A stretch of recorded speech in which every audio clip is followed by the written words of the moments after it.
जय हिंद दोस्तों आज से स्टार्ट कर रहे हैं हम क्लास 10 की गणित, जिसका चैप्टर नंबर 1 है वास्तविक संख्याएं। ठीक है ना। ये न्यू एनसीईआरटी 2025 के लिए है। ठीक है ना। प्रश्नावली 1.1 को हम पूरी तरह से आज कंप्लीट करेंगे। ठीक है ना। देखिए, प्रश्नों को पढ़ने से पहले सबसे पहले हम चैप्टर के बारे में जान लेते हैं। चैप्टर का नाम है वास्तविक संख्याएं। आखिर वास्तविक संख्याएं क्या होती हैं?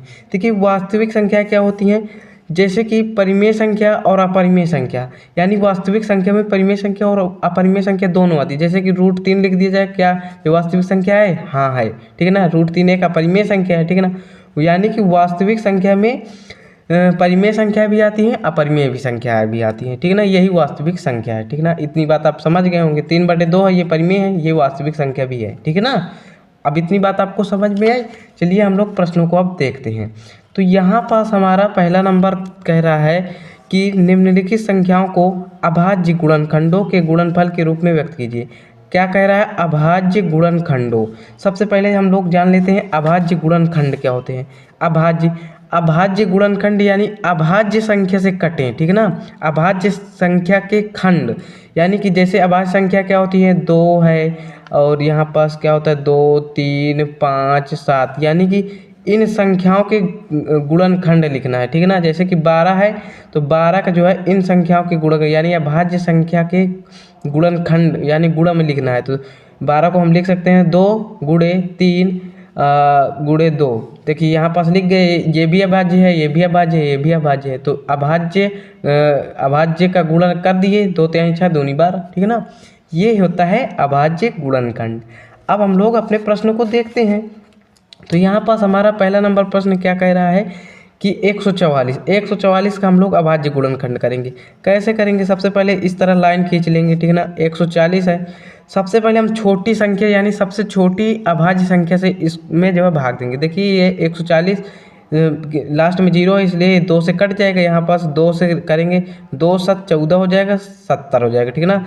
यानी कि 140 का आधा 70 हो जाएगा। फिर 2 से काटेंगे, 2 से कटेगा भाई, 0 है लास्ट में। यहाँ पास 35 दूनी 70 होता है। ठीक है ना। फिर देखिए इसके लास्ट में 5 है, यानी कि 5 से कट जाएगा, यानी कि 5 × 7 = 35। अब ये 7 है, 7 खुद से ही कटेगी क्योंकि अभाज्य संख्या है, यानी कि 7 हो जाएगी 1। ठीक है ना। ये हो गया। यानी कि 140 के अभाज्य गुणनखंड क्या आए? 2 × 2 × 5 × 7। यही आपका क्या हो जाएगा? पहला का उत्तर हो जाएगा। ठीक है ना। इतनी बात आपको समझ में आई। अब इसी प्रकार हमारा दूसरा नंबर प्रश्न भी है। दूसरा नंबर प्रश्न क्या कह रहा है? 156 के गुणनखंड कीजिए। तो यहाँ पास कुछ इस प्रकार से आपको लाइन खींच लेनी है। ठीक है ना। 156 लिख लेना है। देखिए इसके लास्ट में सम संख्या, यानी कि ये 2 से कटेगी। ठीक है ना। 2 से काटेंगे, 2 × 7 = 14, ये 1 इधर दे देगा, 1 6 हो जाएगा, 2 × 8 = 16। ठीक है ना। इसके लास्ट में सम संख्या, यानी कि 2 से अभी भी कटेगा, 2 से 2 × 6, 1 इसमें बचा, इसमें 1 दे दिए, 2 नहीं है, 18। ठीक है ना। और यहाँ पास देखिए ये 39 किस में से कटेगा? ये 3 से कटेगा। कैसे हम पता लगाएंगे? देखिए इन दोनों संख्याओं को जोड़ लीजिए, 9 × 3 = 12, 12 में 3 का भाग चला जाएगा, अर्थात 39 में भी जो है 3 का भाग चला जाएगा। तो 3 से काटेंगे, 3 × 9 = 3 और 3 × 9। अब 13 अभाज्य संख्या है, अभाज्य संख्या खुद से ही कटती है। ठीक है ना। 13 × 9 = 13, ये आ गया। अब इसके अभाज्य गुणनखंड क्या हो जाएंगे? 156 के अभाज्य गुणन क्या हो जाएंगे? 2 × 2 × 3 × 13। ये क्या हो गए? ये 156 के अभाज्य गुणनखंड हो गए। तो इतनी बात आपको समझ में आई होगी। उम्मीद करता हूँ ये दोनों प्रश्न बहुत ही अच्छे से समझ में आए होंगे। और अगर आप लोग वीडियो के अंत तक बने रहते हैं तो प्रश्नावली 1.1 इतना अच्छे से समझ जाएंगे कि कभी रटने की ज़रूरत पड़ेगी ही नहीं। ठीक है ना। आप लोग समझिए बस। यहाँ पास फिर 3825 का निकालना है। ठीक है ना। तो यहाँ पास हम लोग इसका निकालते हैं। कुछ इस प्रकार से एक लाइन खींच लेंगे, 3825। यहाँ पास सभी संख्याओं को जोड़कर 3 से भाग दीजिए। अगर 3 से भाग चला जाएगा यानी 3 से विभाजित है। 8 × 3 = 11 और 11 × 2 = 13, 13 × 5 कितना होता है? 18, यानी 18 में 3 का भाग चला जाएगा। ठीक है ना। तो यानी ये 3 से विभाजित, 3 से विभाज्य है। तो 3 × 9 = 3, 3 दूनी 6, 2 2, 3 7 21, इसमें से 22 था, ये 1 5 हो जाएगा, 3 5 15, यानी कि 3 का भाग इसमें दिए हैं तो 1275 आया है। ठीक है ना। अगर आप लोग ऐसे नहीं भाग दे पाते हैं तो 3 का भाग कुछ इस तरह आप लोग 38 25 में देंगे तो आपको 1275 मिलेगा भागफल, ठीक है ना। अब देखते हैं इनको सभी जोड़ लीजिए, 2 1 3 और 7 3 10 10 5 15, 15 में क्या जो है 3 का भाग चला जाएगा, हाँ चला जाएगा, यानी कि ये 3 से फिर विभाजित है, यानी 3 चौके 12, ये 7 है, 3 दूनी 6, 1 5 हो जाएगा, 3 5 15। फिर अब देखते हैं 4 2 6 6 5 क्या होता है 11, 11 जो है 3 से विभाजित नहीं है, अर्थात ये 3 से विभाज्य नहीं होगी। अब 5 से विभाजित करेंगे, ठीक है ना, तो क्या हो जाएगा 5 8 40 5 5 25, ठीक है ना, 85 आ गया। फिर 5 से 17 5 85 होता है, फिर 17 एक अभाज्य संख्या यानी ये खुद से कटेगी, 17 का नाम 17, ठीक है ना। यानी कि हमारे पास यहाँ क्या आया 38 25 के अभाज्य गुणनखंड क्या आया है 3 गुणे 3 गुणे 5 गुणे 5 गुणे 17, ठीक है ना। ये आपका क्या आया 38 25 के अभाज्य गुणनखंड आए, ठीक है ना। अब ये आपको 5वां नंबर आपको जो है करना है, ठीक है ना, और कमेंट में इसको बताना है, ठीक है ना। अब हम लोग इसको ये वाला प्रश्न करते हैं, ये चौथा नंबर प्रश्न है, ठीक है ना। चौथा नंबर आपको करना है, 5वां नंबर हम लोग करते हैं। 5वां नंबर क्या है 7 4 2 9, देखिए यहाँ पर 7 4 2 9, क्या ये 3 से कटेगा, देखिए 7 4 11 11 2 13 13 9 22 और 22 में 3 का भाग जाएगा नहीं, ठीक है ना, तो यानी कि ये 3 से विभाजित नहीं होगी, 5 से भी विभाजित नहीं होगी क्योंकि इसके लास्ट में 0 या 5 है नहीं, ये 7 से भी विभाजित नहीं। देखिए समय नहीं लेते हैं, ये जो है 11 11 17 ये 17 से विभाजित होगा, ठीक है ना, इसमें 17 का भाग देना पड़ेगा, तो 17 का भाग देंगे। यहाँ पास आप लोग दे भी दीजिए, यहाँ पास आप लोगों को समझ में दिक्कत होगी, यहाँ पास कुछ इस प्रकार से, तो देखिए 17 चौके 68, ठीक है ना, और यहाँ पास 14 14 में 8 का 6 आ जाएगा, यहाँ पास कट जाएगा, ये हो जाएगा 2, ठीक है ना। 17 दूनी 34 17 51 3 बार में जाएगा, ठीक है ना। यहाँ पास क्या आ जाएगा 11 आ जाएगा, यहाँ पास 9 आ जाएगा, 17 छक्का 102 17 सत्ते 119, यानी कि क्या 17 से ये विभाजित हो गया, भागफल 437 आया, यहाँ पास 437 भागफल लिख दीजिए। अब किस में से विभाजित होगा 17 से तो ये होगा नहीं, ठीक है ना। 17 के आगे संख्या क्या लीजिएगा 17 19 19 से शायद हो जाएगा, 19 से करिएगा, तो यहाँ पास 19 का भाग इसमें हम लोग देते हैं 437 में, तो कितने से जाएगा 19 दूनी 38 19 दूनी 38 हो जाएगा, 13 में से 8 गए कितना हो जाएगा 5, ये कट जाएगा 7, 19 तिया 57, ये हो जाएगा, ठीक है ना, ये 23 हो जाएगा, यानी कि 23 आया। अब क्या करेंगे 23 से आप ये 23 है का भाज्य संख्या, 23 से करना 23 हो जाएगा, ठीक है ना। यानी कि क्या हुआ यहाँ पास 74 29 के अभाज्य गुणनखंड आए 17 गुणे 19 गुणे 23, ठीक है ना।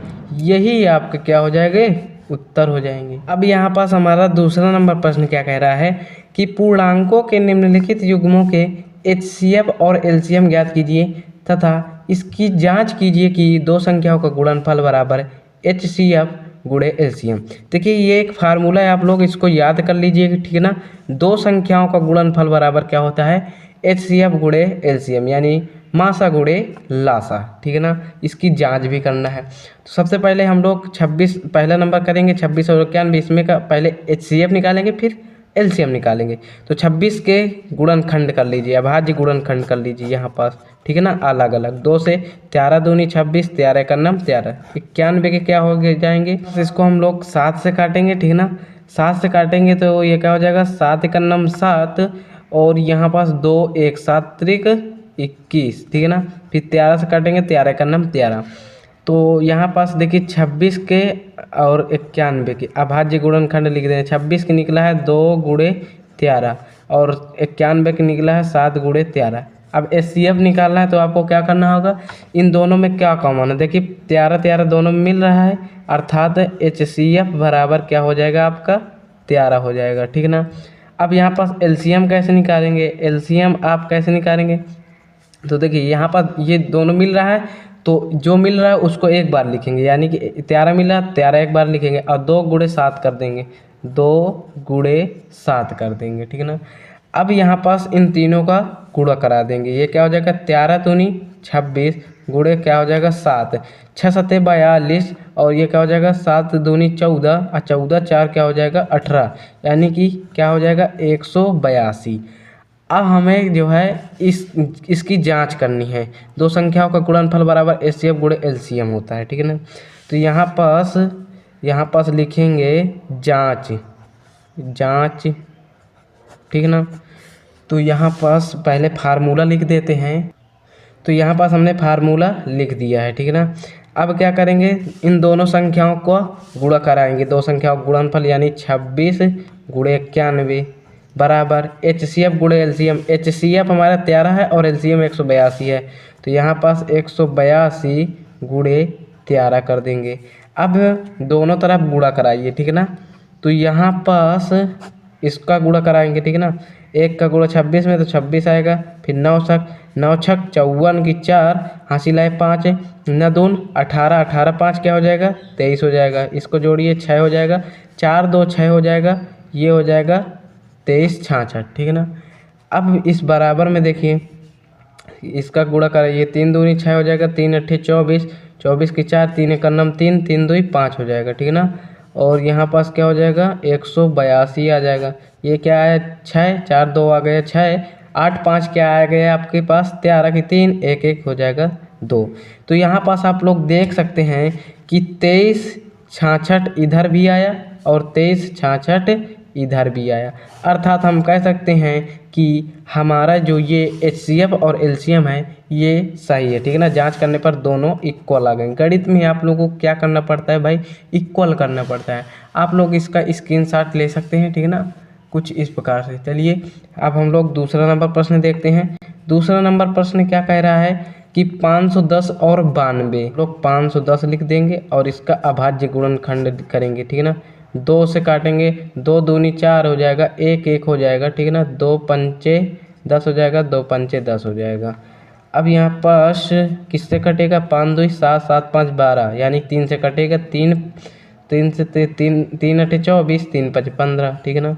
क्या भी कटेगा 8 5 13 नहीं कटेगा, 5 से कटेगा, 5 का नम 5 3 5 5 7 35, फिर 17 से कटेगा, 17 का नम 17, ठीक है ना।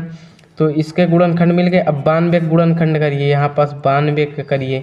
तो यहाँ पास क्या हो जाएगा 92 का 2 से काटेंगे, 2 चौके 8 1 2 2 छंगे 12, 2 से 2 दूनी 4 2 त्याही 6, फिर आ जाएगा आपका 23।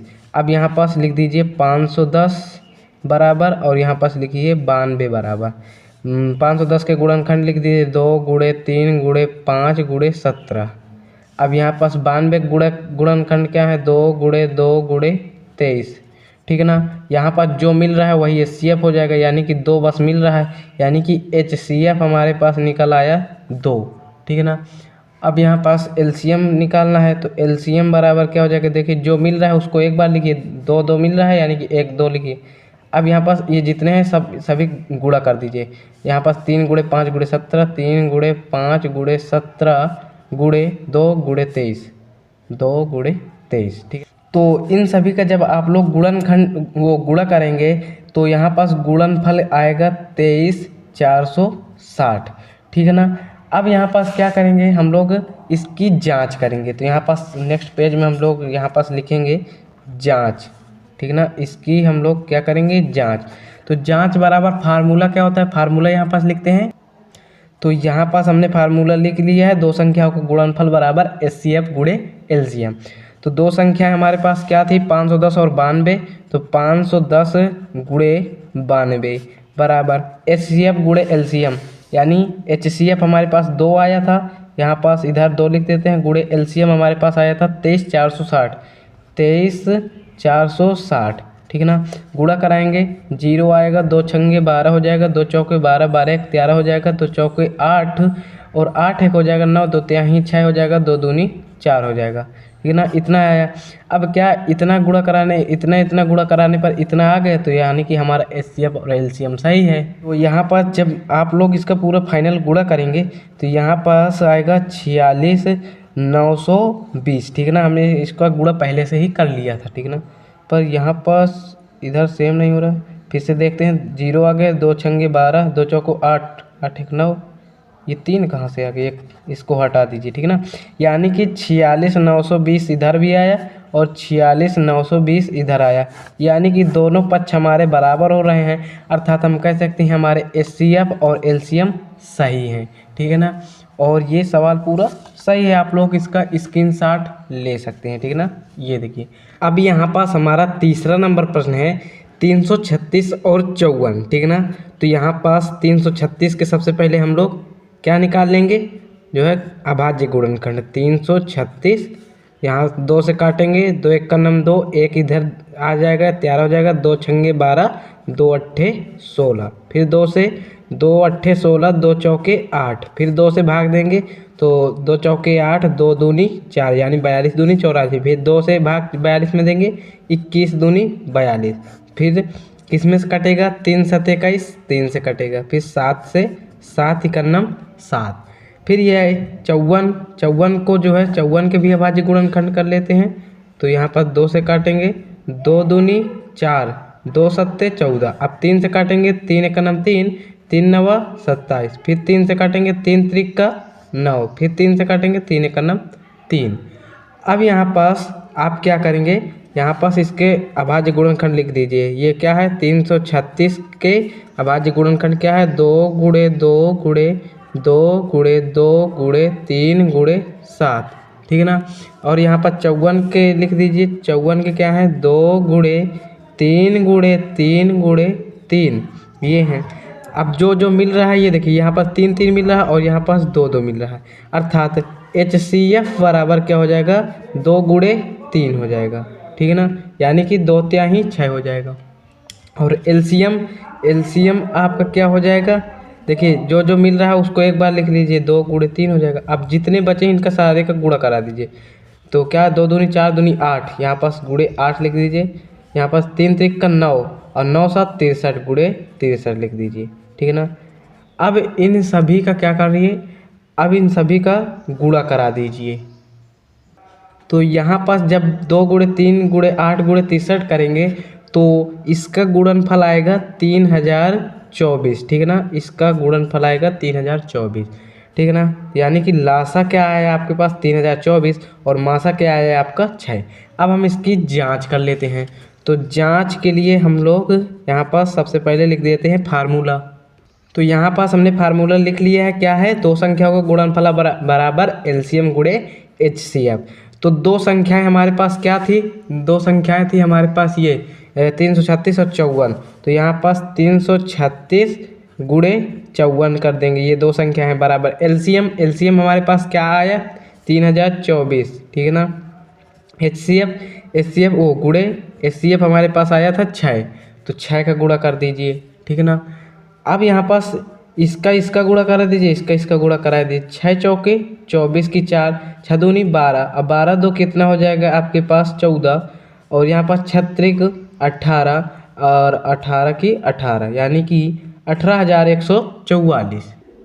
और इसका गुणा कर लेते हैं इधर, 336 गुणे 54 क्या हो जाएगा, 6 चौके 24 की 4, 4 तेही 12 और 12 दो क्या हो जाएगा 14, 4 तेही 12, 12 एक 13, फिर 5 छक्का 30, 5 तेही 15, 15 3 क्या हो जाएगा 18, 5 तेही 15, 15 एक हो जाएगा 16, ये क्या हो जाएगा 4 हो जाएगा, 4 हो जाएगा, 8 3 क्या हो जाएगा 8 3 हो जाएगा 11, 11 की 1, 6 1 7 और 7 एक हो जाएगा 8 1, यानी 18,144 इधर भी आए, देख सकते हैं आप लोग पूरा यहाँ पास 18,144।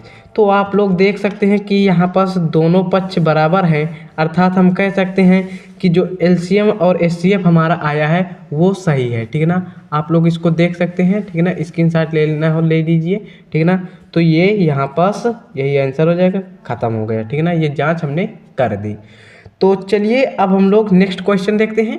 अब यहाँ पास हमारा तीसरा नंबर प्रश्न क्या कह रहा है, अभाज्य गुणनखंडन विधि द्वारा निम्नलिखित पूर्णांकों के HCF और LCM ज्ञात कीजिए। यहाँ पास अभाज्य गुणनखंड विधि द्वारा हमको HCF और LCM ज्ञात करना है, जांच नहीं करना है, क्योंकि जांच करने के लिए कहीं ही नहीं रहा। तो 12 के आप लोग क्या करिए, अभाज्य गुणनखंड करिए, 2 छंगे 12, 2 तिहाई 6, फिर 3 एकन्नम 3, 15 के करिए क्या हो जाएगा, 3 पचे 15, 5 कन्नम 5, 21, 21 के कर लीजिए, तो 3 से 3 7 21, 7 का नाम 7। यहाँ पास आप लोग जो है इसको लिख दीजिए। देखिए 12, 15 और 21 इनके जो है सारे गुणनखंड लिख दीजिए।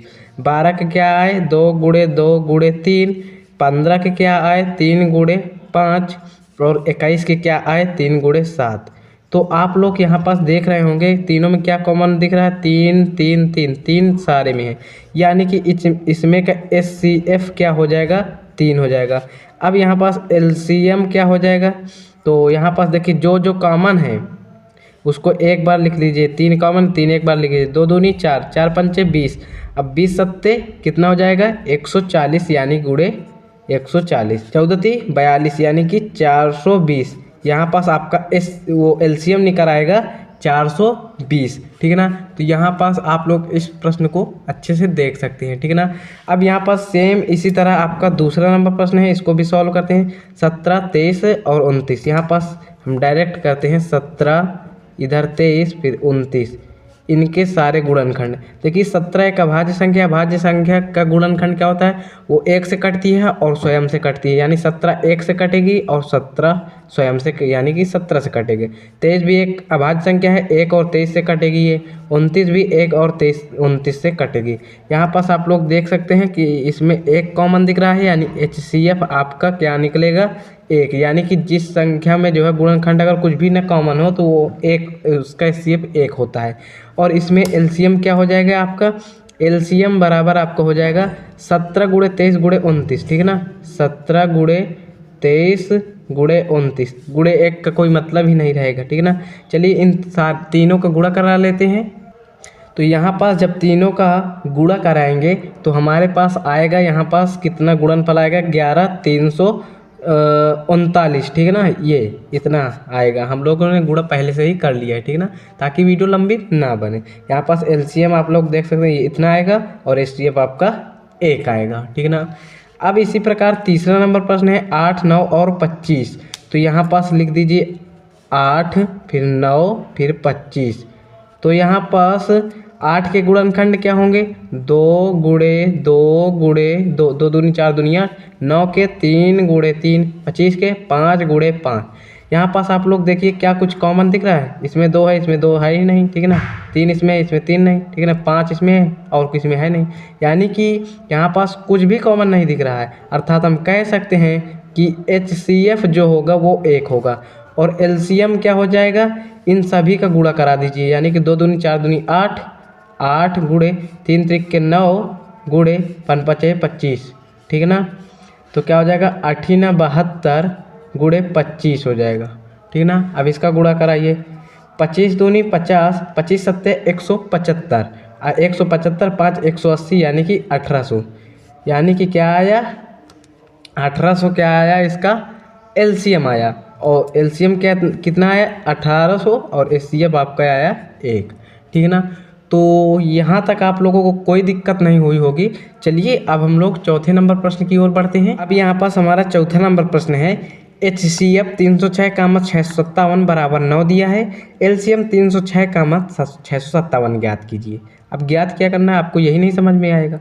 यहाँ पास देखिए HCF इतनी संख्याओं का HCF दिया है 9 और इतनी संख्याओं का आपको LCM ज्ञात करना है, बहुत ही आसान है। यहाँ पर अभी आप लोगों ने पढ़ा है एक फार्मूला, 2 संख्याओं का गुणनफल क्या होता है, 2 संख्याओं का गुणनफल यानी होता है HCF × LCM, ठीक है ना। तो यहाँ पास क्या हो जाएगा, 2 संख्या आपके पास 306 और 657 है, तो यहाँ पास 306 × 657 कर दीजिए, ठीक है ना।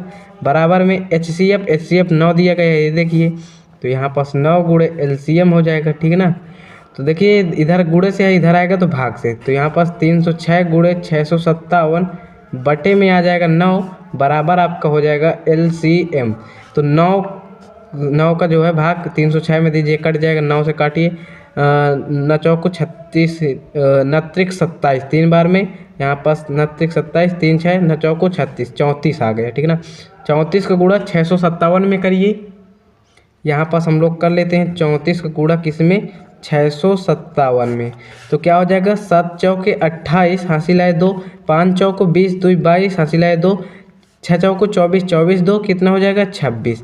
अब यहाँ पास 3 का गुणा करिए, 3 7 21 की 1 हासिल आए 2, 3 5 15 15 2 क्या हो जाएगा 17 हासिल आए 1, 3 छंगे 18 18 1 हो जाएगा 19, ठीक है ना।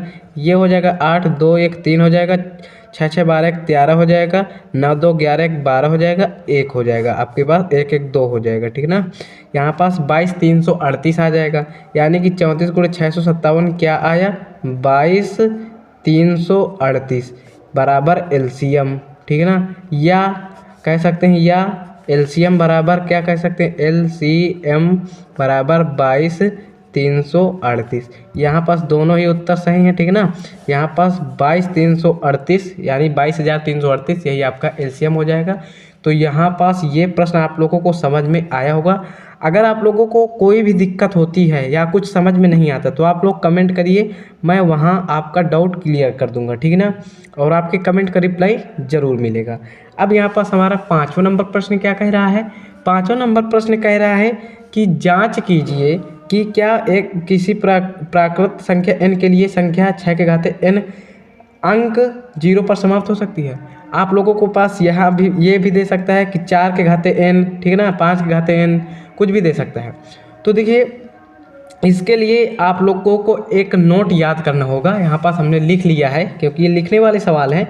यहाँ पास आप लोगों को ये चीज़ याद करना है कि यदि कोई संख्या है 0 पर समाप्त होना चाहती है, यानी n के घाते, जैसे 6 के घाते n है, इसमें n के स्थान पर क्या रखेंगे, ये इसका घात करने पर ये 0 पर समाप्त हो। तो अगर वो 0 पर समाप्त होना चाहती है तो वो जो संख्या होती है जैसे 6 है, इसका भाज्य गुणनखंड करें तो 2 गुणे 5 आना चाहिए, कम से कम 2 गुणे 5 तो आना ही चाहिए। जैसे कि यहाँ पास 10 है तो 10 का गुणनखंड 2 गुणे 5 हो जाएगा। 20 है तो यहाँ पास इसका गुणनखंड क्या हो जाएगा 2 गुणे 2 गुणे 5 गुणे 5, 5 50 25, ओह सॉरी क्या हो गया, गलत हो गया, ये 2 दूनी 4 पंचे 20 इतना होगा। तो यहाँ पास आप लोग देख सकते हैं 2 गुणे 5 है ही, प्लस इसको आप लिख सकते हैं 2 का स्क्वायर गुणे 5, यानी कि 2 गुणे 5 होना चाहिए, स्क्वायर में कुछ भी हो, ठीक ना। तो 2 गुणे 5 तो होना ही चाहिए। अब यहाँ पास देखिए 6 जो है, यहाँ पर ये जो 6 है, ये 6 का गुणनखंड करेंगे तो 2 गुणे 3 होगा, ठीक ना। और 2 गुणे 3 जो है 2 गुणे 5 के रूप का है ही नहीं, तो हम कह सकते हैं कि भैया ये 0 पर कभी समाप्त नहीं होंगे। तो यहाँ पास हमने लिख दिया है, क्या लिख दिया है कि 6 का अभाज्य गुणनखंड करने पर 2 गुणे 5 का रूप का नहीं है, ठीक है ना, 2 गुणे 5 के रूप का नहीं है, अतः यह किसी भी संख्या n के लिए 0 पर समाप्त नहीं हो सकती। तो ये भी क्वेश्चन आप लोगों को बहुत ही अच्छे से समझ में आया होगा। कोई भी डाउट है, एनी डाउट आप लोग कमेंट बॉक्स में पूछिएगा, ठीक है ना। अब यहाँ पास हमारा 6ठा नंबर प्रश्न है, व्याख्या कीजिए कि 7 गुणे 11 गुणे 13 प्लस 13 और 7 गुणे 6 गुणे इतना भाज्य संख्याएं क्यों हैं। भैया भाज्य संख्या क्यों, बहुत ही अच्छा प्रश्न है और ये इम्पोर्टेंट प्रश्न है, ठीक है ना। कई बार ये जो है कक्षा 10वीं में पूछा गया है। यहाँ पास आप लोग इसको लिख लीजिए, 7 गुणे 11 गुणे 13 प्लस 13।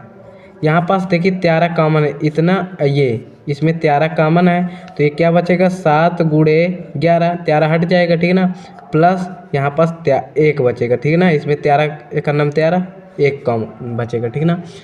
अब यहाँ पास अंदर हल कर लीजिए, 13 गुणे ये क्या हो जाएगा 77 प्लस ये क्या हो जाएगा 1, तो यहाँ पास क्या हो जाएगा 13 गुणे 77 1 हो जाएगा आपका, क्या हो जाएगा 78, यहाँ पास 78।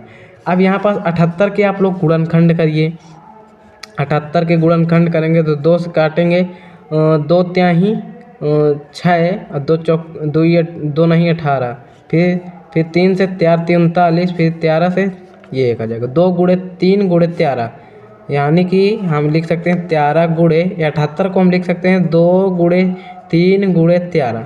यहाँ पास आप लोग देख सकते हैं 13 गुणे 78 को हमने इतना लिख दिया, ठीक है ना। गुणा भी करा सकते थे पर हमें बताना है कि भाज्य संख्या क्यों है।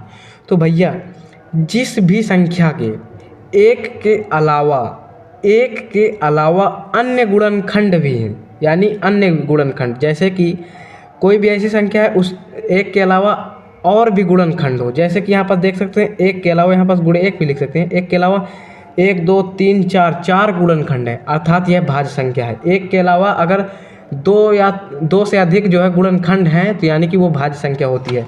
जैसे कि यहाँ पास 12 है, 12 का जो है 1 के अलावा 1 गुणे 2 गुणे 2 गुणे 3, यहाँ पास 1 के अलावा 3 और गुणनखंड है, 3 और गुणनखंड है, अर्थात ये भाज्य संख्या है।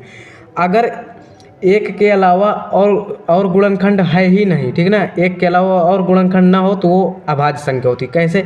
जैसे कि यहाँ पास 5 है तो 5 का क्या है, 1 गुणे 5 होगा, ठीक ना, 1 के अलावा। अब यहाँ पास कोई भी गुणनखंड इस 5 में नहीं है, ठीक ना, यानी कि 1 के अलावा 2 और गुणनखंड हों तो वो भाज्य संख्या होती है, ठीक ना। तो यहाँ पास इसका हम लोग कारण भी लिख देंगे यहाँ पास। तो यहाँ पास हम लोग जो है इसका कारण लिख देंगे कि यह भाज्य संख्या है क्योंकि इसके 1 के अतिरिक्त अन्य गुणनखंड भी हैं, और 1 के अतिरिक्त बहुत सारे गुणनखंड होते हैं तो वो भाज्य संख्या होती है, ठीक ना। भाज्य संख्याओं की परिभाषा जो है, परिभाषा की मैंने वीडियो बनाई थी, डिस्क्रिप्शन में लिंक मिल जाएगा, जाकर देख लीजिए, ठीक ना। वहाँ पर भाज्य, भाज्य, विषम, सम जो है सभी के बारे में मैंने आपको बहुत ही डीपली एक्सप्लेन किया था। अब इसी प्रकार जो है यहाँ पास ये वाला भी है, क्या है कि इसको क्या कर सकते हैं, 7 गुणे 6 गुणे 5 गुणे 4 गुणे 3 गुणे 2 गुणे 1 प्लस 5। देखिए ये इतना अलग है, ये इतना अलग है। यहाँ पास देखिए कुछ कॉमन दिख रहा है, यहाँ पास 5 है, यहाँ पास भी 5 है, यानी 5 कॉमन दिख रहा। तो क्या बचेगा, 7 गुणे 6 गुणे 5 हट जाएगा, ठीक है ना, 4 गुणे 3 गुणे 2, ठीक है ना, प्लस यहाँ पास 5 हट जाएगा, यानी 5 का नाम 5, 1 रह जाएगा।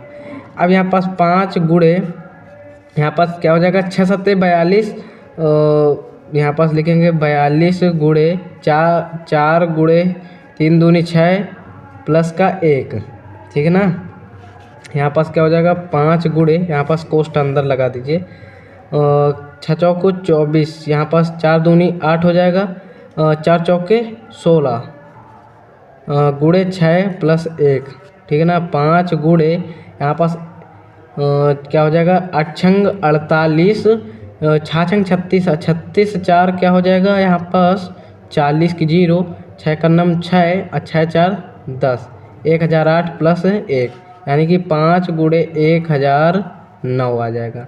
यहाँ पास देख सकते हैं कि इसके 1 के अतिरिक्त 2 गुणनखंड और हैं, यानी कि यह भी एक भाज्य संख्या है। यहाँ पास गुणे 1 है, यानी 1 के अतिरिक्त देखिए 2 गुणनखंड है, यानी कि ये जो है भाज्य गुणनखंड, वो भाज्य संख्या है। यहाँ पास यही कारण आप लोग इसमें भी छाप दीजिए कि यह भाज्य संख्या है क्योंकि इसके 1 के अतिरिक्त अन्य गुणनखंड भी हैं, ठीक है ना। तो बच्चों इतनी बात आप लोगों को समझ में आई होगी, और मैं उम्मीद करता हूँ कि आपको 6 नंबर प्रश्न तक बहुत ही अच्छे से समझ में आए होंगे, ठीक है ना। कोई भी डाउट आप लोग पूछिएगा, पहली बात तो मैं डाउट आपको रहने ही नहीं दूंगा, ठीक है ना।